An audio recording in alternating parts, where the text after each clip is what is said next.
You're so nice. You're a nice person. You're an educator. Of course you care. But sometimes it feels like maybe we're too nice and maybe we get walked on. Maybe we wish we were a little bit meaner. If you've ever felt that way, you may be trying to negotiate the difference between being assertive and being aggressive. I'm going to give you a quick framework to help you sort it out with a quick example.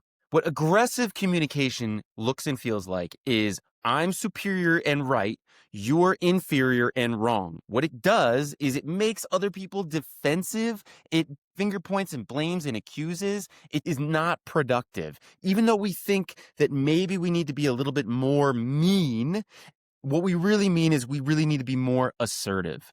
Assertiveness is saying we may have different perspectives, but we're both professionals and we both deserve respect, and that's how we're going to communicate with each other. So the proper full form way to deal with this is what's known as the ladder framework. The ladder framework is amazing, but it's hard to remember. It's a little bit long. And if you're an early childhood educator, you have a million things going on at once. You need something that's going to work real quick. I'm going to give you a quick framework that you can use that only has 3 things to remember.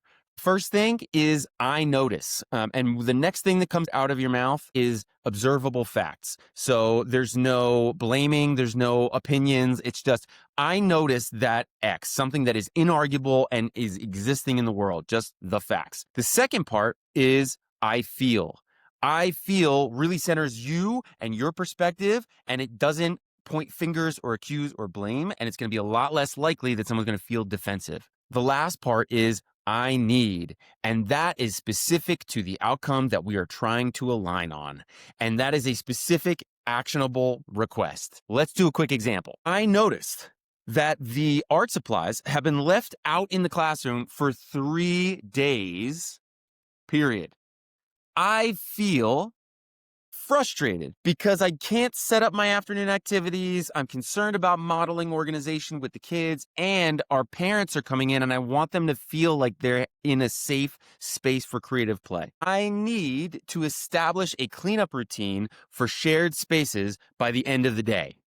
Can we talk about what would work for both of us when you have 10 minutes this afternoon? This approach is effective because what you're doing is you're just stating facts. You're owning your own feelings as part of this interaction. You're sharing what you do impacts me without making it catastrophic. You're making a clear request about the exact deliverable that you want and need in order to have these kinds of outcomes that we're all aligned with as part of the same team. And you're respecting that person's schedule while maintaining the boundary of like, hey, we need it to get done within a reasonable amount of time.